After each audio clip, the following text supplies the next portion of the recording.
right, so I am back and we will start the second part of your comfort presentation and talk about sleep and rest disorders. So let me just minimize the screen. So sleep is a state of rest accompanied by altered consciousness and relative inactivity. So an altered conscious state with not very much activity and is part of the sleep-wake cycle. Wakefulness is when you are using your energy and you are using you're mentally active, and then sleep is inactive and a time for restoration of mental and physical function. So it is a time of restoration and it is necessary for health. It is complex and I cannot stress enough, is crucial for your physical, mental, and emotional health and well-being. We'll talk about that more as we go through the presentation. So let's start out talking about the stages of sleep. If you haven't heard of it before, you probably have. We all have our own circadian rhythms. So our circadian rhythm is our predictable fluctuation in the processes that occur in repeated cycles, completing a full cycle every 24 hours. So it's basically how your body adjusts to your sleep-wake cycle. Whenever you go through your circadian rhythm, there's going to be fluctuations in your heart rate, blood pressure, body temperature, your hormones, metabolism, performance, and mood, dependent on your circadian rhythm.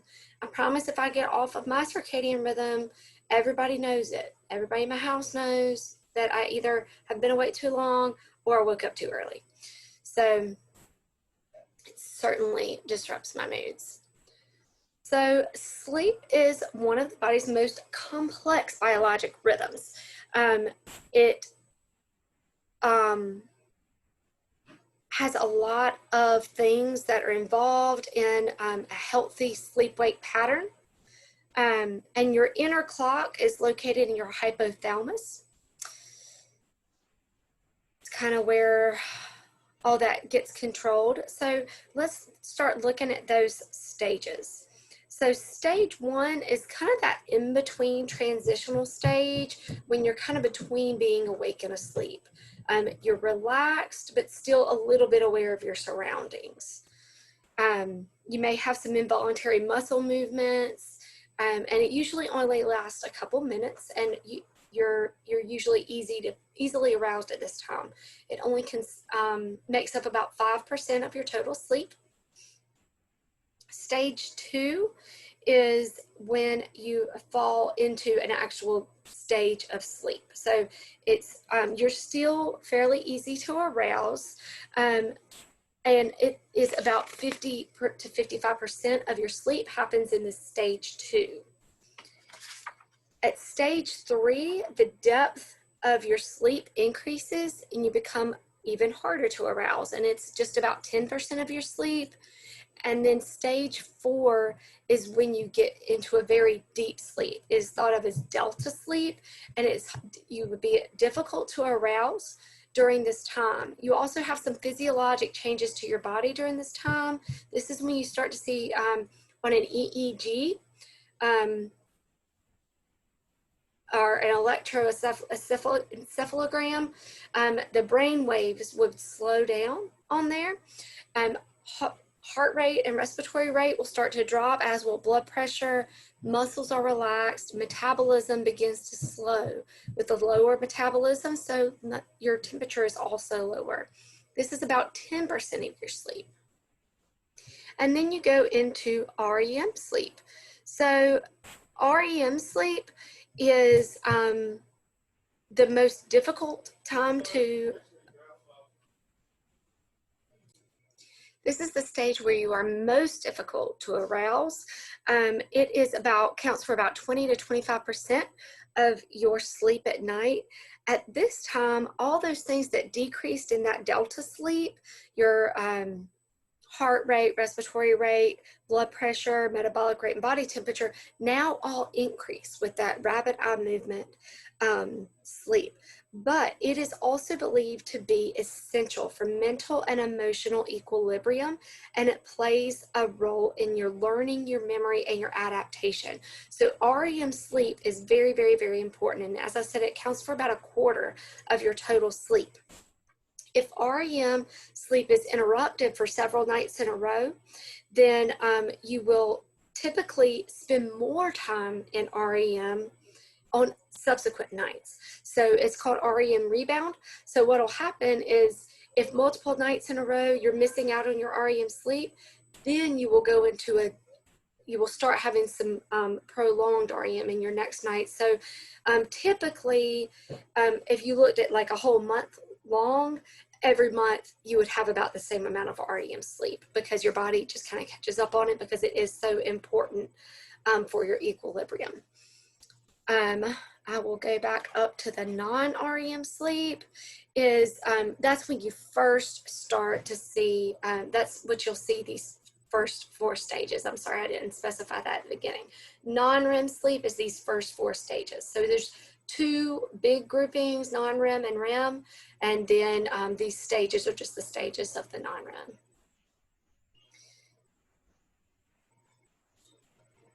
All right, so let's talk about sleeping across, like the sleep that people require across a lifespan. As you probably know, different age groups need a different amount of sleep.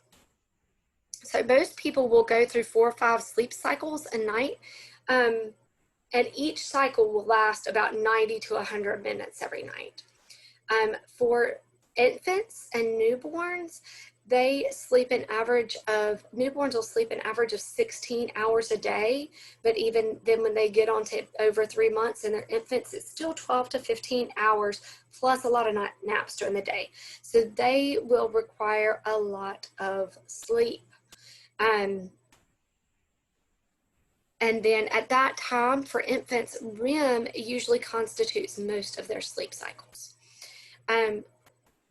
For nursing implications with infants, we teach parents to position infants on their backs, that this is the most safe sleeping position for a child less than a year old because of the risk of SIDS, or sudden infant death syndrome. Eye movements and groaning and grimacing are normal at that age, because remember, we talked about now most of their sleep's going to be in REM. So those eye movements and all will be normal for them, so we can educate parents as to that. We will encourage parents not to co-sleep, but to have the infant sleep in their own bed. And then also for infants, they should not have pillows, crib bumpers, quilts, stuffed animals, and other things in the crib that could lead to suffocation. For toddlers, they need a little less sleep. They usually will start requiring less naps and will be just sleeping 11 to 14 hours a night. And we, as far as for nursing implications, we encourage a bedtime routine to help keep them on schedule and to make sure they're getting their sleep needs met, and to just be safe about that transition during this time from crib to a bed, since they'll be able to get out of beds more easily, but also you don't want them falling out of cribs. So just careful transition there. Preschoolers oftentimes might drop to 1 nap a day, and sometimes none, but typically are still sleeping 11 to 13 hours a night. And their REM sleep pattern is now more consistently close to what an adult looks like. So again, we are going to continue to just encourage bedtime routines, making sure children are getting the amount of sleep that they need. They also might start having nightmares or night terrors at this time. So things that you'll be talking with parents about will be, maybe night lights, ways to comfort the child, and then and things like that. With school-age children, the younger children are still going to need about 10 to 12 hours a night, but some older children may only need 9 to 11, but still they're going to all need around 10 to 11 hours of sleep a night. and more than that during growth spurts. So there will be times that you'll see them sleeping a lot longer during those growth spurt times.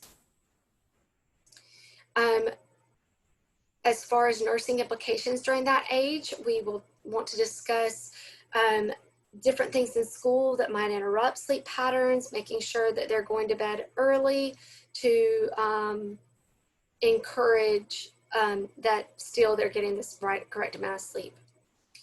Teenagers are usually only getting around 8 hours a night, but a lot of studies are saying they need 10 to 12 because of all the growth that is happening at that age. They're also under a lot of stress with school and activities. Some of them are working, supporting their families. Now we've got technology and everything else that is available to them 24 hours a day.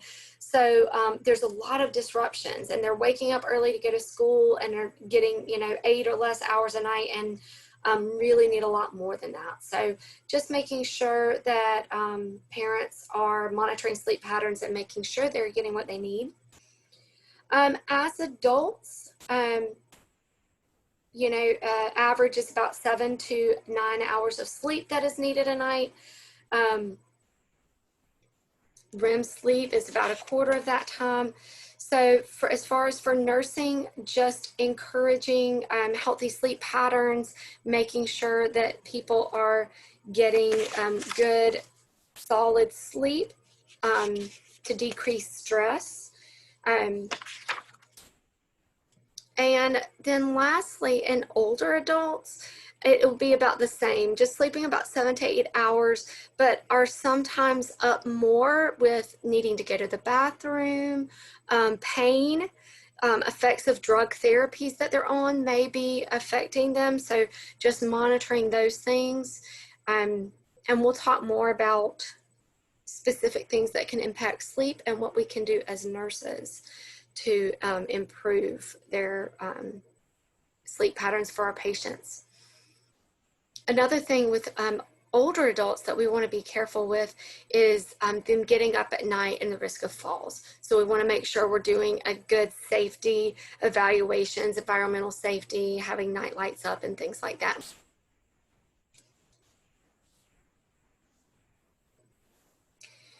So about 25% of adults in the United States say that they do not get enough sleep for at least half the month. That at least half the month is leading to they are saying that they are not getting adequate sleep. There's a lot of things that may be impacting this. In children, so let's look at some of these things. You can see on this chart, there are just about every system in the body is going to be affected by a lack of sleep. So I'll just let you can pause this if you want to and look over this. But just about every system in the body is going to be affected by inefficient sleep. With children, it may affect normal growth and development and could be a contributing factor to performance deficits and behavioral problems at school. It's also associated with an increased risk of obesity during childhood and later in life. So as I'll continue to say, just so important for children and adults to get adequate rest and sleep.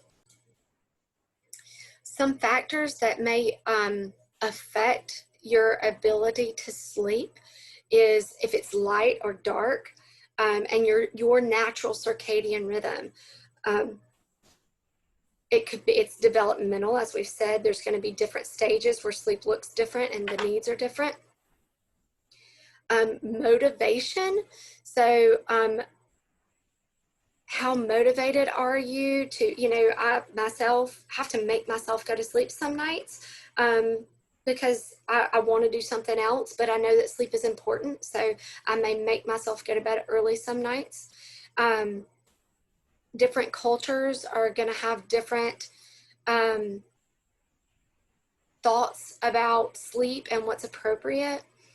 Lifestyle and habits are going to impact sleep. So how much you exercise, what you eat, different foods, drinking alcohol, caffeine, and smoking and tobacco use are all things that will affect your ability to sleep.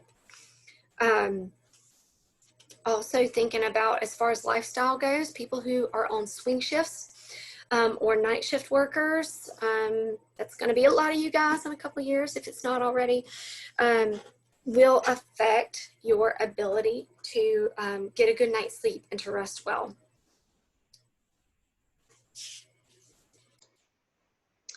It could be environmental.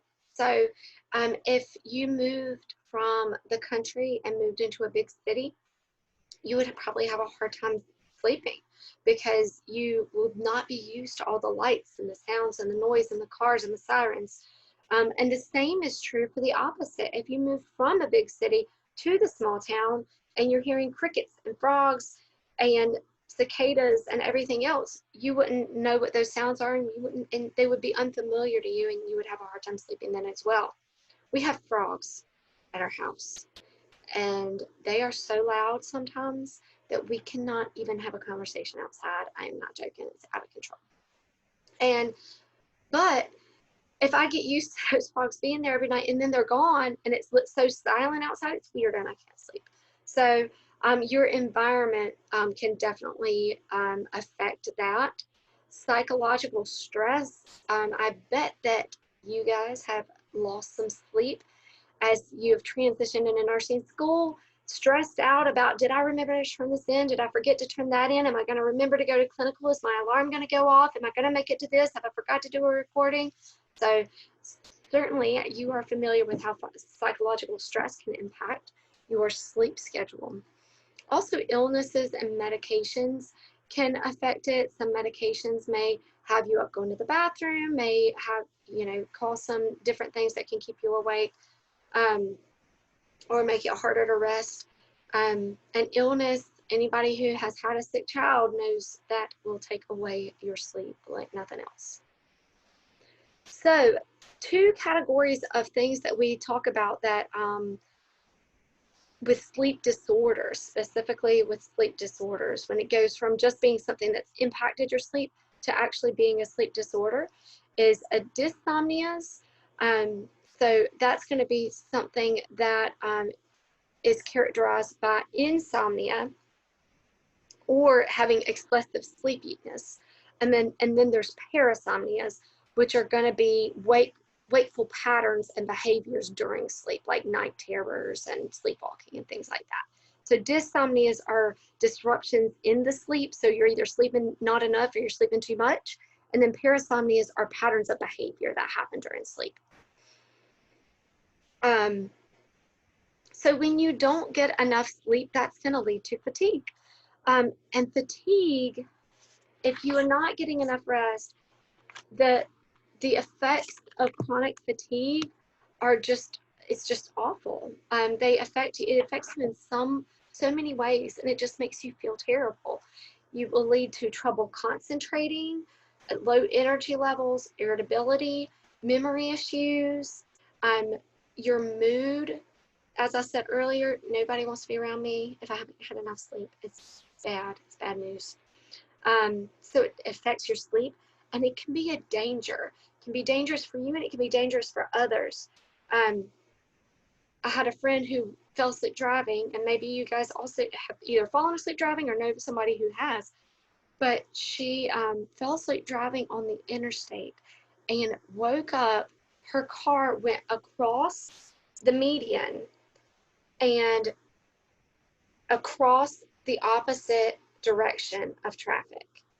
And she woke up and had spun around and was still driving on the interstate. Okay, like she'd gone off and like, oh, okay, but she's still driving on the interstate. What she didn't realize was that her car was going the opposite direction as it had been. I mean, she was going with traffic, but she was headed south instead of north, like she had been going. Luckily, just because it's something else. I mean, the fact that she didn't hit another vehicle or a wall or go off a cliff is, a miracle in itself. But a police officer saw the whole thing and pulled her over. And she didn't even know that she was going the direction away from home. So she could have been killed. Other people could have been killed. So fatigue and lack of sleep is a danger if you are behind the wheel of a car, and in many other instances, if you're home with small children and you are not able to focus and concentrate on what you're doing, if you're a nurse in a hospital, if you have somebody else's life in your hands and you haven't slept and you have a hard time concentrating and are not able to put the pieces together, it could be the difference in life or death of you catching something with your client. So sleep. Physiologically, it also increases your chance of heart disease and diabetes. It weakens your immune system. Right now, in the age of COVID, we want your immune systems as high as possible and as strong as possible. So your body needs to rest. In the end, if you do not rest, it can lead to impulsive behavior, depression, severe paranoia, and suicidal thoughts. So let's talk about dysomnias. First up is insomnia. So just inability to fall asleep, difficulty falling asleep, or difficulty maintaining sleep. You might fall right asleep, but then you wake up 2 hours later and can't sleep again the rest of the night. So it's a difficulty either falling asleep or staying asleep. And about 30 to 35% of adults complain of insomnia. What we see often with older adults who experience insomnia in acute care settings. So people in hospitals, everybody in hospital, remember all those factors that can affect your sleep, like environment, hospital, not your usual environment, lots of beeping, lots of people, lots of lights, lots of sounds that are unusual, so difficult to sleep. So sleep in the hospital, insomnia in a hospital is a regular problem. And what we see in older adults when they're in the acute care setting is that this can lead to delirium, and it can lead to confusion. So we really want to, in the hospital setting, do all we can to improve sleep patterns for our clients. We want them to get a good night's sleep. Insomnia that occurs at least 3 times a week and lasts for more than 3 months is considered chronic. So remember, with pain, we said it was 6 months. With this, with insomnia, we're saying it's 3 months. It's considered chronic. If it happens more than at least 3 times a week for 3 months, then it's considered chronic insomnia. There are many health conditions associated with chronic insomnia, including obesity, type 2 diabetes, some psychiatric disorders, specifically depression, and some cardiovascular disorders, including heart failure, stroke, high blood pressure, and heart attacks. So definitely important to make sure that you're encouraging a good, healthy sleep pattern. Sleep-related breathing disorders, which you hear more common, like what we're going to talk about, there are several, but what we're going to talk about is obstructive sleep apnea is the one that we're going to cover. So obstructive sleep apnea is potentially serious sleep disorder in which the throat muscles intermittently relax and block the airway during sleep, which causes breathing to repeatedly stop and start. With obstructive sleep apnea, breathing may stop for 10 to 20 seconds and possibly as long as 2 minutes. During those prolonged times of apnea being, hopefully I'm thinking you've covered apnea in Ms. Curley's oxygenation. So apnea is no breathing. So during those periods of apnea, the oxygen level in the bloods are dropping. So the pulse can become irregular. It will cause an increase in blood pressure. It can also activate your fight or flight response while you're asleep and trigger the sleeper to startle awake because of that fight or flight response. The chance and with obstructive sleep apnea, the incidence of it increases with age and weight. It's seen a lot with obesity, people with large neck sizes. It's more prevalent in males than females. And also whenever there's a family history It is also highly associated with cardiovascular diseases and puts you at high risk for cardiovascular disorders.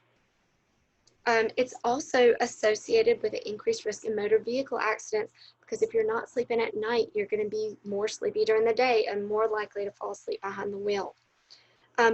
Adults with obstructive sleep apnea may be more irritable during the day. You may see them falling asleep more often during monotonous activities and have trouble concentrating. Alcohol, tobacco, and sleeping pills can increase the trouble with the obstructive sleep apnea and should be avoided with people with obstructive sleep apnea.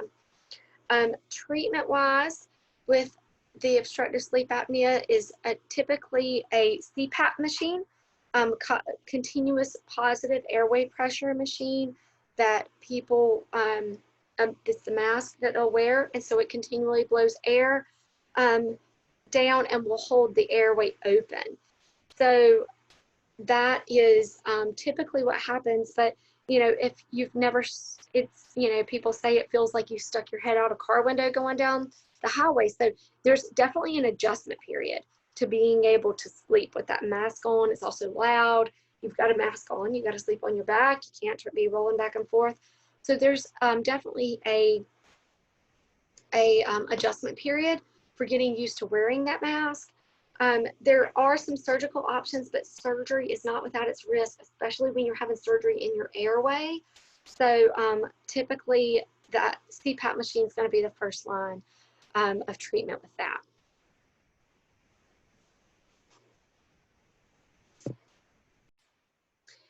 Central disorders of hypersomnolence. So hypersomnolence meaning excessive sleepiness, so excessive daytime sleepiness. But this is when it is not attributable to another sleep disorder. So it's not sleeping excessive daytime sleepiness because of obstructive sleep apnea or because of insomnia. These are people who are sleeping good at night. They have good sleep patterns at night, but they are still having hypersomnolence or excessive daytime sleepiness regardless of their nighttime rest patterns. So it's also when naps don't relieve it. It's continued excessively sleepy during the day, and naps don't help. So a lot of times these are going to be idiopathic, meaning that you don't know the cause of what's causing it. Narcolepsy is something that will fall underneath this category. Sometimes the idiopathic hypersomnia or narcolepsy may be treated with stimulants to keep the body more awake.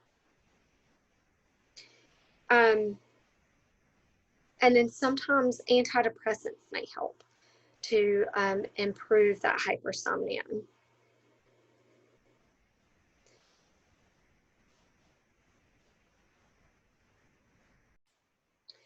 Circadian rhythm sleep-wake disorders. This is going to be the people that are, what you're going to see in the most of this is going to be like jet lag and shift work problems. So the shift work disorder is going to be working a schedule that is not with your body's natural circadian rhythm and being outside of that traditional circadian rhythm. So a constant pattern of disruption can just lead to some chronic insomnia problems with drowsiness and that inability to concentrate. It can lead to problems with physical and mental health, just like all the insomnias can. It can lead to worsening work performance and accidents, job-related errors, increased irritability and mood problems, and also it can impact safety on the job. That said, about switch shifts, there are definitely people whose normal circadian rhythm is to be awake at night. I believe it. That I've worked with people who worked nights for years and were not affected um, by it at all. That was their normal sleep. They went home, slept a couple hours, good to go.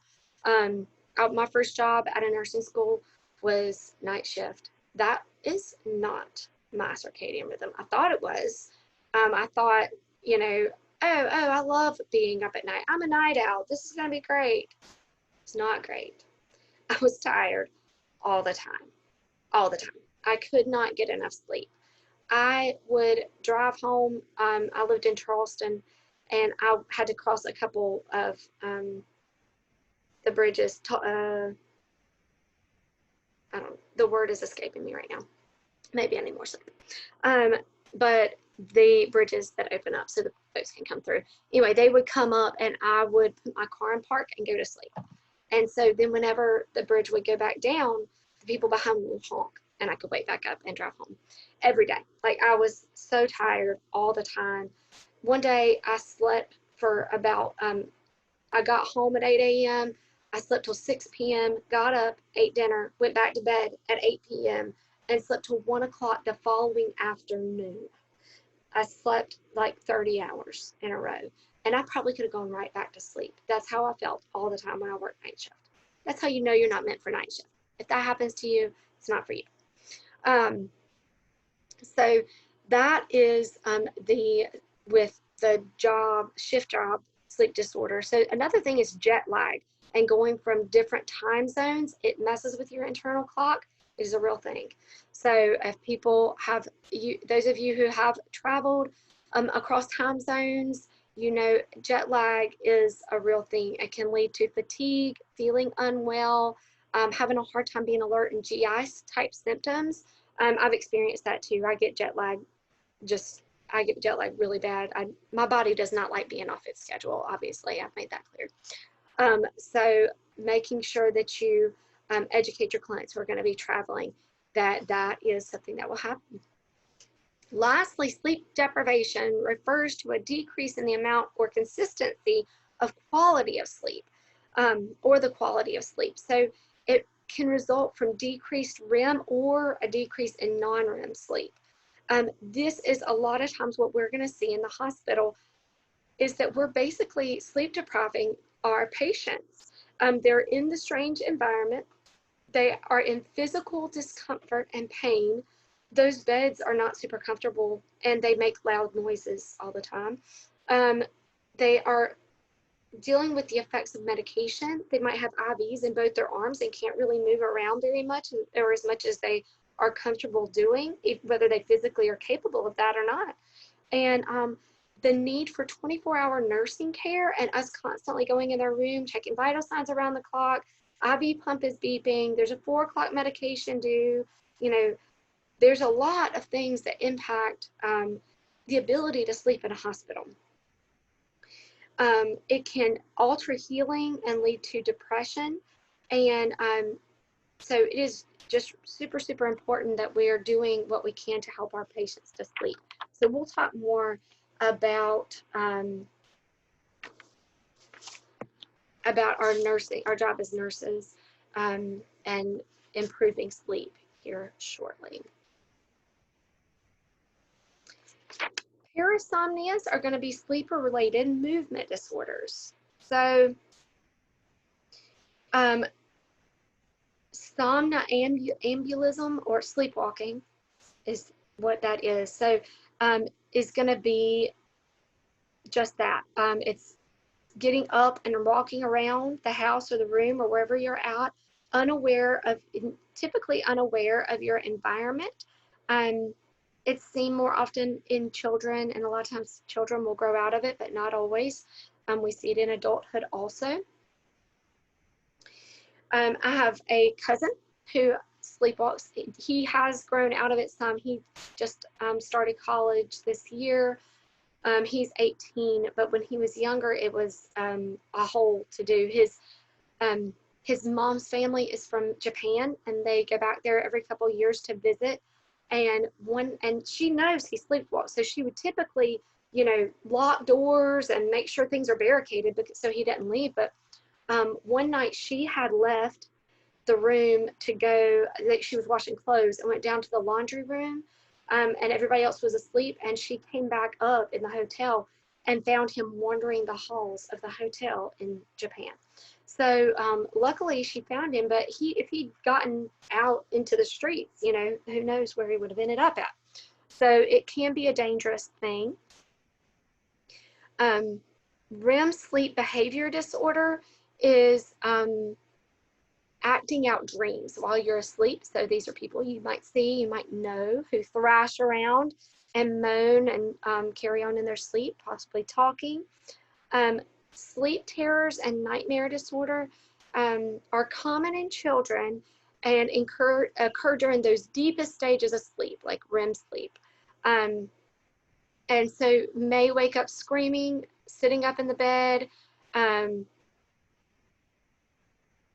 a lot of times does improve with age. If it does not, then that is something that may need to be communicated with your doctor. Bruxism is grinding of teeth. My sweet precious little boy does that, and it is just awful. It is nails on a chalkboard, and it sounds horrible. He still has most of his baby teeth, and as Dennis said, that he will probably grow out of that grinding, but if he doesn't, he's going to have a mouth guard because his baby teeth are almost flat, like his canine teeth are completely flat from the grinding that he does at night. Sleep enuresis is bedwetting, so urinating during sleep, and it is happens. It is pretty common with children. So if it's sleep enuresis or bedwetting, they start thinking of it like that as when they're over 3 years old. Before that, then it's normal developmentally. They're not having a problem, and it still can be. It still may take a couple years after 3 too. I mean, anybody who has children knows that. But and typically, again, it's grown out of at a certain time. But see, with males more than females, and it's considered sleep enuresis after the age of 3. Sleep-related eating disorders is when people sleepwalk and don't remember, but that they ate the next morning. So when this is dangerous is first of all, it can affect weight gain, which for people who are for health reasons are losing weight and they are not, and they're gaining weight and it's impacting their health, that can be a problem. But also they could experience injury from cooking in their sleep, or eating dangerous or raw food, eating things they shouldn't be eating can happen. So that's a lot of times that's associated with medications and things.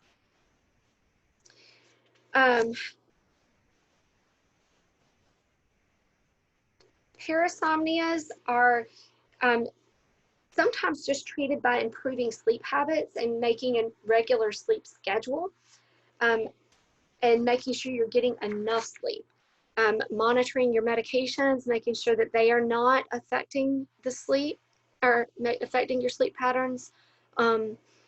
Sleep-related movement disorders, the big one here we'll talk about is restless leg syndrome.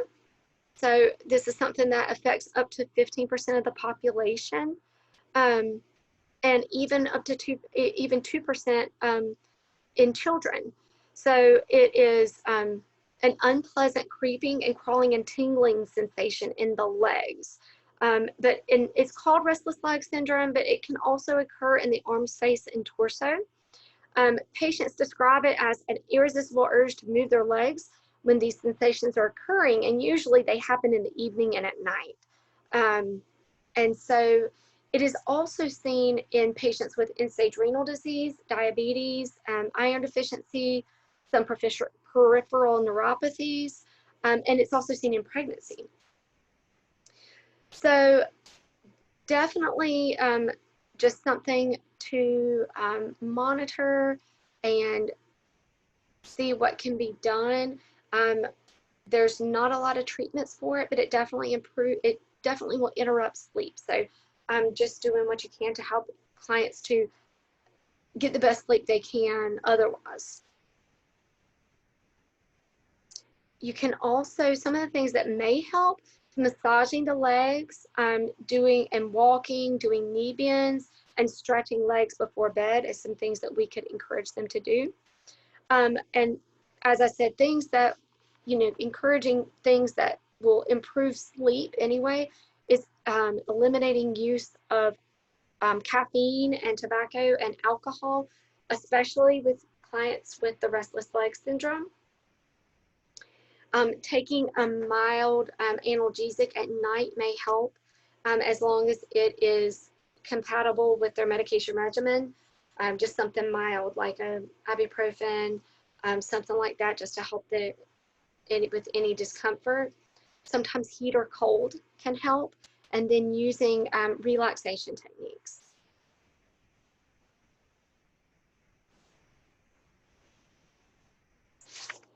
Okay. So, nursing interventions for sleep disorders. What can we do to improve our client's sleep?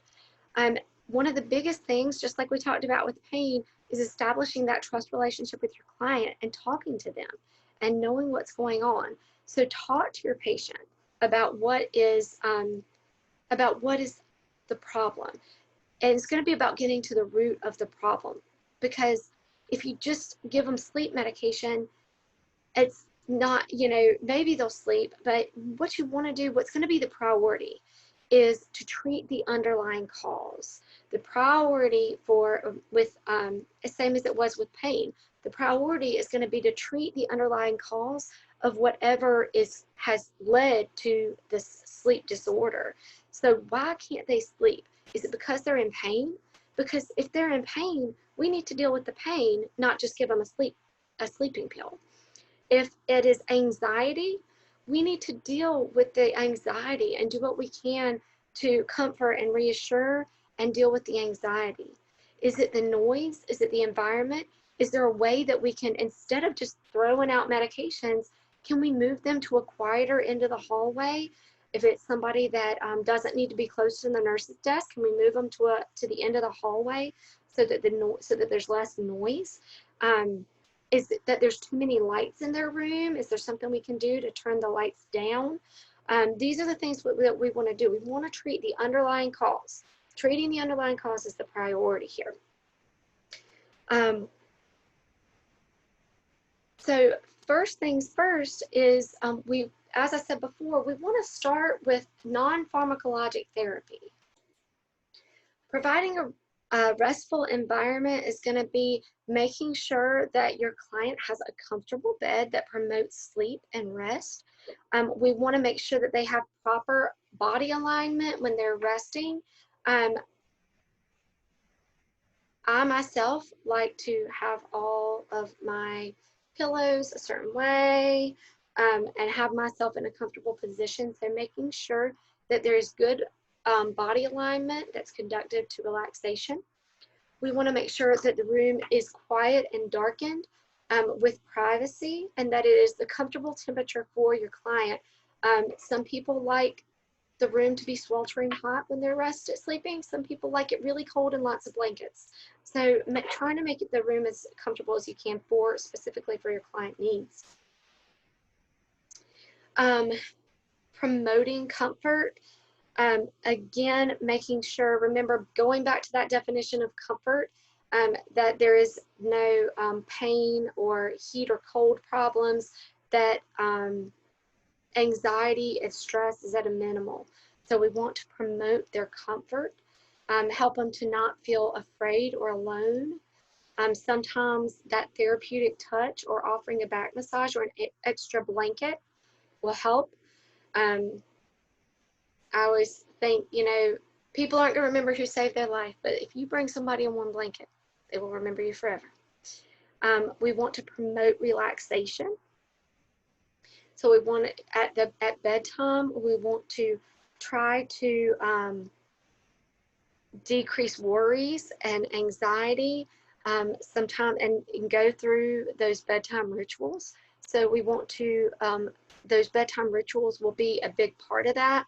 Um, if I, you know, if you are used to at home every single night before you go to bed, you wash your teeth, brush your teeth, you wash your face, you lock the doors, you put in eye drops, you read for 5 minutes, and then you turn off the light.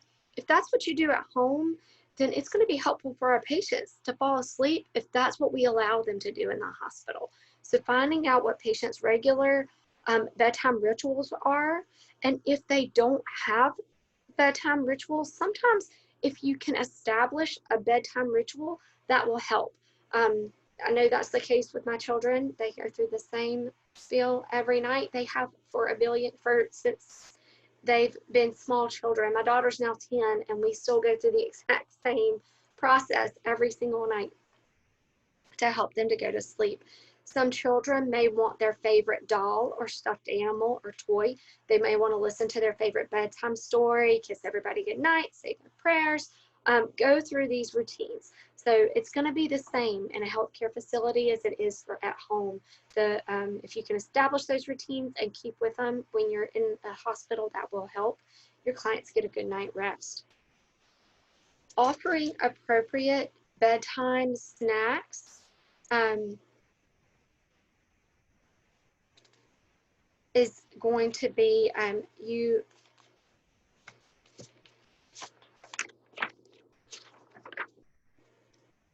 may want to give something that that can help improve sleep.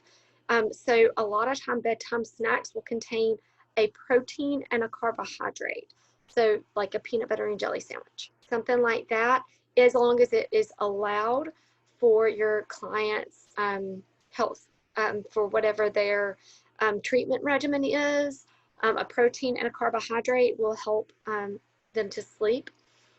Alcoholic beverages can help some people sleep, but it needs to be limited.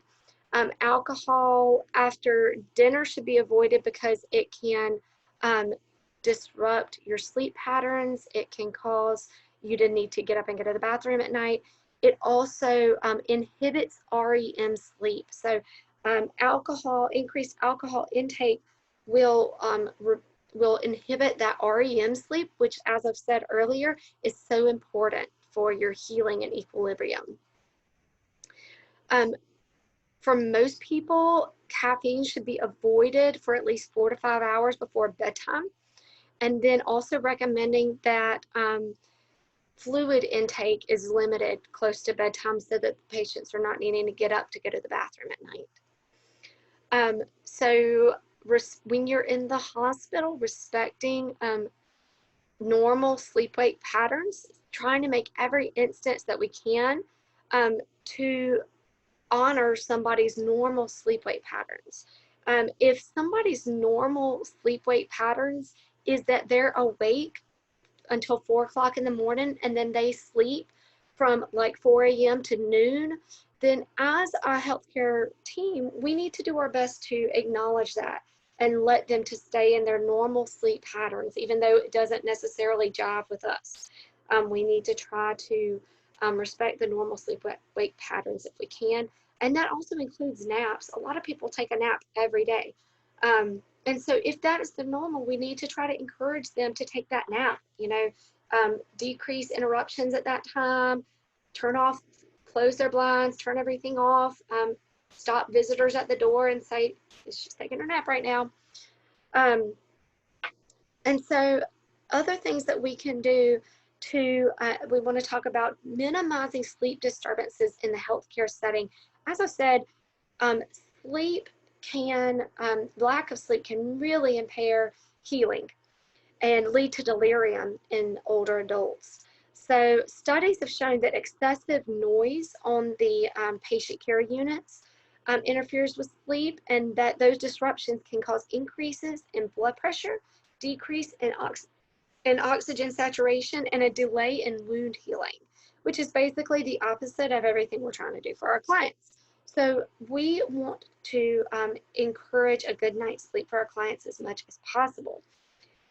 Some nursing interventions that we are doing nowadays to try to improve our clients' sleep patterns is and create a more an environment more conducive to rest, is that we're trying to brighten up the rooms during the day so that so that it's more daytime. These patients are just inside all day long. So open the blinds, turn on the lights during the day, and then dim the lights in the evening and turn them off at night. We are decreasing volume on alarms, telephones, and overhead paging systems at night, and encouraging staff to keep conversations low and to a minimum. Closing doors to patients' rooms if applicable and safe for the client.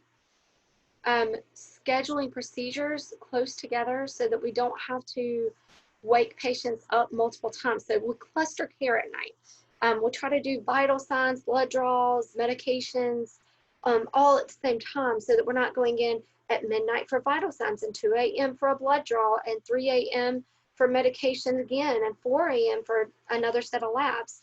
But that we're doing things clustered so that our patients can have longer periods of time of uninterrupted sleep. We are controlling pain and anxiety to encourage and keep sleep peaceful. And we can also offer earplugs and eye masks as appropriate for our clients and keep it the temperature that we want it to be at. Some healthcare facilities have implemented system-wide ways to target noise reduction and have campaigns like SHHH, Silent Hospitals Help Healing, and Hush Help Us Support Healing to encourage visitors also to remember to keep things quiet.